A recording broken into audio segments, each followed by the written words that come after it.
जय श्री कृष्ण। राधे राधे। दोस्तों, मृत्यु के बाद में आत्मा कहाँ जाती है? क्या वह अकेली भटकती है या कोई मार्गदर्शक उसे ले जाता है? और यदि मार्ग है तो वह कितना कठिन होगा? क्या वहाँ एक भयानक और भयावह नदी है जो आत्मा को रोकती है? हाँ, गरुड़ पुराण के अनुसार मृत्यु के पश्चात आत्मा को बैतरणी नदी पार करनी होती है। एक ऐसी नदी जो तप्त लोहा, असहनीय दुर्गंध और पीड़ा से भरी होती है। परंतु यदि आत्मा के जीवन में कुछ विशिष्ट पुण्य कर्म किए हों तो वही कर्म सेतु बन जाती है, वही उसे पार ले जाते हैं। और उन सभी पुण्य कर्मों में एक पुण्य ऐसा है जिसे सर्वोच्च दान कहा गया है, जो केवल हाथों से नहीं आत्मा से दिया जाता है। आइए उसी रहस्यपूर्ण पुण्यदान की कथा में हम प्रवेश करें। गरुड़ पुराण के अनुसार मृत्यु के पश्चात वैतरणी नदी पार करके मोक्ष प्राप्त करने हेतु 7 पुण्य कर्मों का पालन अत्यंत आवश्यक है। अन्नदान, जलदान, वस्त्रदान, भूमिदान, गोसेवा, गुरु सेवा तथा तीर्थ यात्रा में निष्काम सेवा। इन 7 कर्मों को आत्मा से श्रद्धा और करुणा से किया जाए तो वे मृत्यु के बाद में आत्मा को वैतरणी पार कराते हैं और वैकुंठ के द्वार खोलते हैं। गरुड़ पुराण के अनुसार 7 ऐसे पुण्य कर्म बताए गए हैं जिन्हें हर मनुष्य को अपने जीवन में मृत्यु से पहले अवश्य करना चाहिए। ये पुण्य कर्म न केवल आत्मा को वैतरणी नदी पार करवाते हैं बल्कि मोक्ष के द्वार भी खोलते हैं। यह कथा उन्हीं 7 पुण्य कर्मों में से एक अत्यंत प्रभावशाली कर्म पात्र को अन्नदान की दिव्य महिमा को उजागर करती है। सोचिए, आप कई दिनों से भूखे हों, जेब में एक भी पैसा न हो और पास में सिर्फ 4 रोटियां हों। उसी क्षण आपके सामने एक घायल भूखी गाय आ जाए तो मृत्यु के कगार पर हो, तब आप क्या करेंगे? गरुड़ पुराण कहता है, एक ऐसा दान होता है जो केवल हाथ से नहीं आत्मा से दिया जाता है, और वही दान वैतरणी नदी को पार कराने वाला श्रेष्ठतम दान बनता है। भक्तजनों, कथा आरंभ करने से पहले एक विनम्र निवेदन है। यह कोई साधारण कथा नहीं है, यह आत्मा के उद्धार और मोक्ष के मार्ग की कथा है। कृपया इसे बीच में न छोड़ें, अंत तक अवश्य सुनें। बहुत समय पहले की बात है, भारत के एक समृद्ध नगर में धीरज सेठ नामक एक धनी व्यापारी रहते थे। उनकी हवेली का कोई कोना ऐसा न था जहाँ से सुवास न आती हो। इत्र, फूलों और पकवानों और गूंजते हुए भजन कीर्तन की सुगंध हवाओं को भर देती थी। धीरज सेठ न केवल धनी थे बल्कि धार्मिक, विनम्र और अतिथि सत्कार में निपुण दानी भी थे।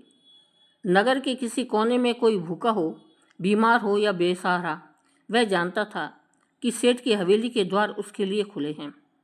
उनके यज्ञ इतने भव्य होते थे कि दूर दूर से ब्राह्मण आते और इतनी आहुतियाँ दी जाती कि आकाश धुएं से भर जाता। अन्नदान, वस्त्रदान, स्वर्णदान, हर प्रकार के पुण्य कर्म वे करते थे। लोग उन्हें जीविका के लिए जीवित यज्ञकर्ता कहकर संबोधित करते थे। परंतु समय का एक चक्र सदा एक सा नहीं रहता। कुछ वर्षों बाद व्यापार में भारी घाटा हुआ, जहाज डूब गए, सौदागर भाग गए और मित्रों में भी मुंह मोड़ लिया। एक समय ऐसा आया जब सेठ के घर का अन्न कोष भी रिक्त हो गया। जो सेठ दूसरों को भोजन कराया करता था वह स्वयं भूखा रहने लगा। कर्ज इतना बढ़ गया कि प्रतिदिन नए साहूकार द्वार पर दस्तक देने लगे।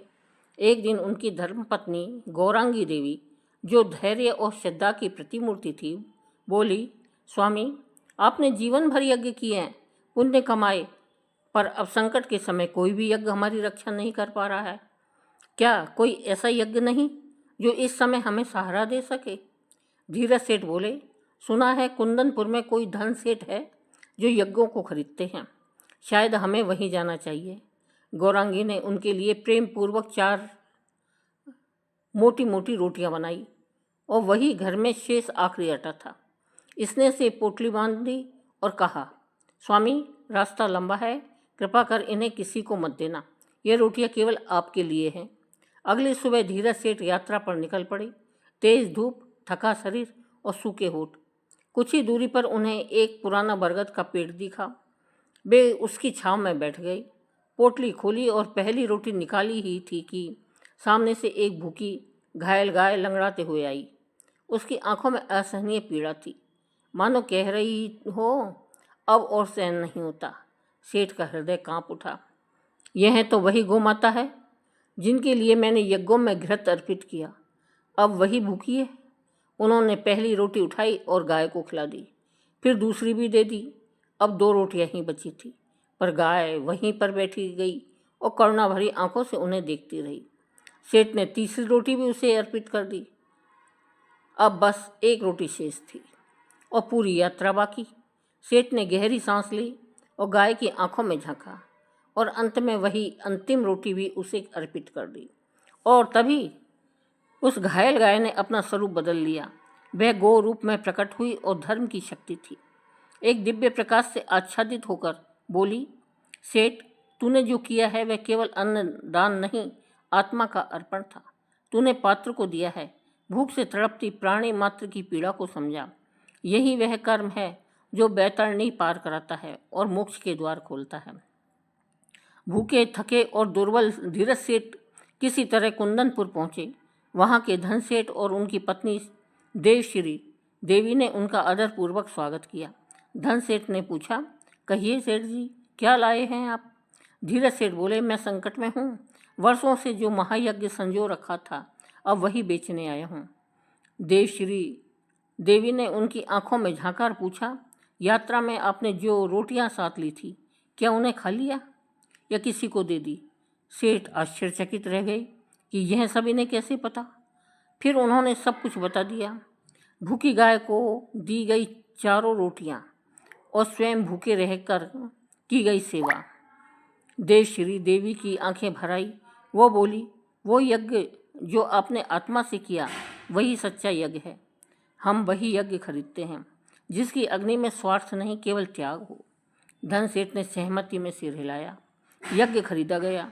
धीरज सेठ जब वापस अपने नगर लौटे तो गौरांगी देवी ने द्वार खोलते ही व्याकुल होकर पूछा, स्वामी, क्या हुआ कुंदनपुर में? सेठ मुस्कुराए और बोले, यज्ञ बिक गया और साथ ही एक सीख भी मिली कि अगली और असली यज्ञ वे होते हैं जो आत्मा से किए जाएं।